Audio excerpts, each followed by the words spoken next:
Jack Payne, how's he tracking Fags? Is he fully recovered? Will he be straight back in? Yeah, trained Tuesday and did everything and with no ill effects, so I would think he would be available.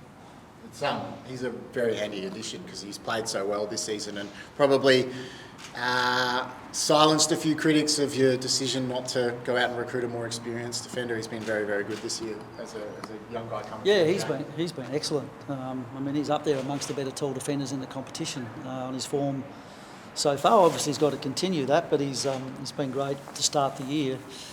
And yeah, there were critics about us not going out and getting a tall defender, but we must remember Marcus Adams was still on our list right up until the start of the season. So, out of respect to him, we didn't want to go and do that. So, that was a little bit of a difficult one, that one, and probably unfair criticism. His one-on-one work has been exceptional, Jack, this season. How much does that help Harris as you sort of, I guess, allow him to play as the loose man a bit more often without having to take a key forward and win one-on-ones himself? They sort of share that.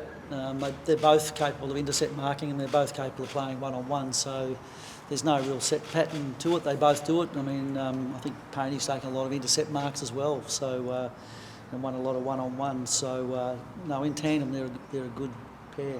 It looks like that'll put the squeeze on the third tall defender. Yeah. What comes into your decision making there when you're trying to decide who to take out of A little bit. You look at what the opposition present in their forward line.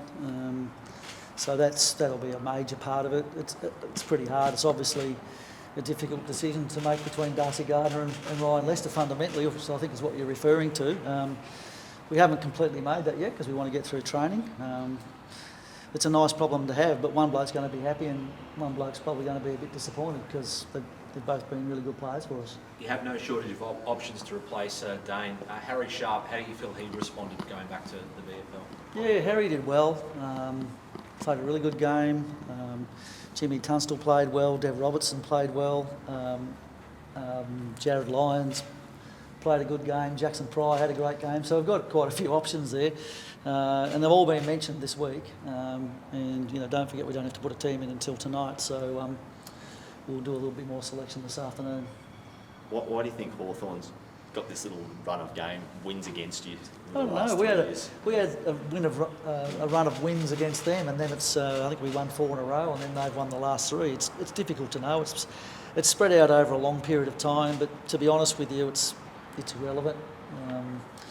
We're a different team now. They're a different team now. So we'll look forward to hopefully breaking that little string of victories that they've had. The MCG holds no fears anymore, right, after that brilliant performance last year to break the Uda?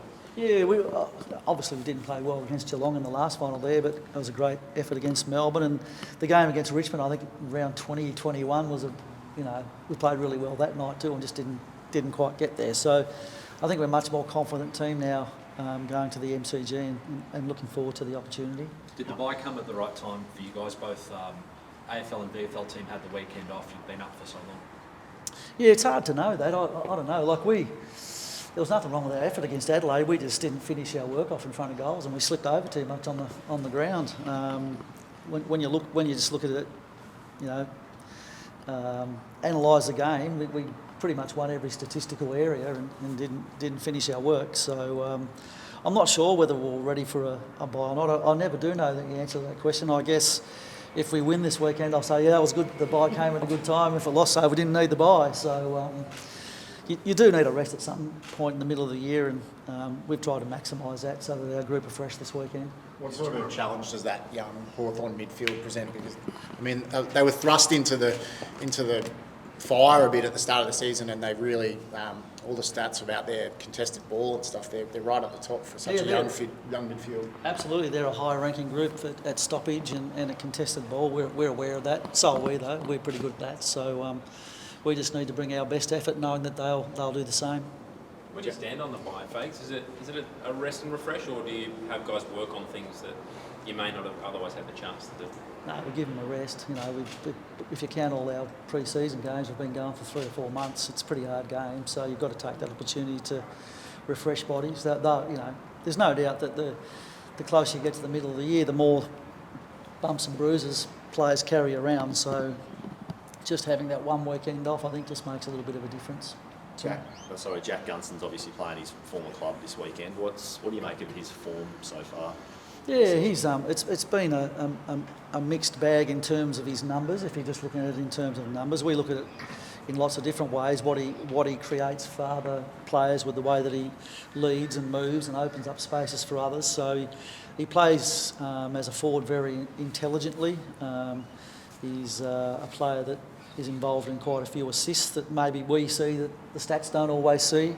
And he's kicked a handful of goals, and someone good has to play on him every week.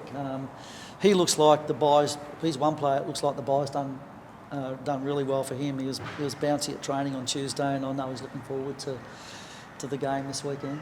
I was just going to ask that. How have a lot of the players responded to the bye week when you see them at training? Are they back with more gusto? Yeah, our energy at training's been really good all year, but they'll probably even more bubbly. I think they enjoy the weekend off, but they like playing too, so they're looking forward to playing again.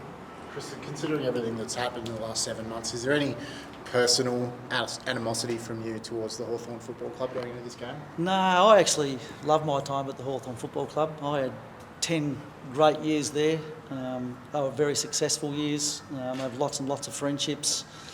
So, my feeling towards Hawthorn has never changed. I'm very, very, very fond of the place. I'm a little bit disappointed, I guess, with a couple of people there for the way that the Egan report was set up, and the fact that not everybody was spoken to in that process. I think that's doesn't seem quite right to me if you're looking into something that you don't talk to everybody that was involved. So that's a little bit frustrating, but that's my only frustration and disappointment. As I say, I love the Hawthorn Footy Club. I thoroughly love the premiership guys that I spend a lot of time with and all the staff, so I only have fond memories of that place. I know there's legal restrictions on what you can and can't do. Have you spoken to Cyril Rioli personally in the last sort of 6-7 months? I mean, he outed himself in an open letter and had some strong words about you and some former people at the Hawthorn Football Club. Have you spoken to him personally since then? No, I haven't spoken to Cyril. Probably, when was it, 2019, he came down to go in the Big Freeze down the slide. Neil Danaher rang me and asked me would I organise Cyril to come, and he came because we have a great friendship. And again, that's all I can say with regards to Cyril and I. We had the best of friendships while he was there at Hawthorn. You heard that relationship then seems to be strained? Well, you'd have to ask him. It's not strained from my perspective because the only interactions I've ever had with him have been positive. Chris, you frustrated you've never really had a chance to say your bit, the way that this investigation's been finalised. You kind of touched on it before. You've never really been able to talk about your experience. No, and I still can't, and I still won't, because there might be more to come with Human Rights Commission and maybe federal court. Not sure. That's not official. I know that was talked about last week, but as far as I'm concerned, the AFL and the investigation panel last week said there were no adverse findings against myself or Clarko or Jason Burton. They took into consideration, obviously all the information that was gathered in the investigation. They saw my written statement, and they also had all the documents from Hawthorn, so they were really well informed when they made that decision. So we'll just wait and see. I'm happy enough to go into any forum and talk about anything, to be honest. As I've said from the start, I've got a very clear conscience, and I sleep well at night, and I'll do whatever I have to do to clear my name. Does it still take a personal toll looking at Alistair Clarkson stepping aside?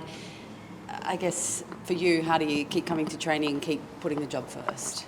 Well, what I just said then, I've got a clear conscience, so I don't walk around worrying about it. I guess look forward to the opportunity to put that beyond doubt. The AFL did that to a great degree last week, and that's how I've taken it. No, I bury myself in my work. I enjoy working with the players here, as I always have, whether it be at this club or other clubs that I've worked at. And that tends to stop me thinking too much about it. It's been going on for a long time, naturally enough. and you sort of wonder sometimes what twist and turn it's going to take next. But by and large, as I said, clear conscience, happy to talk to whoever about it. And I'm happy for all the documents to become public, as I said in my statement last week, which I've just pretty much repeated. Chris, you said you'd do whatever it takes to restore your reputation or to protect your reputation. Is one of those options legal, sort of defamation on your behalf? Is that something that you've considered or would consider going forward? No, I haven't thought about that at all.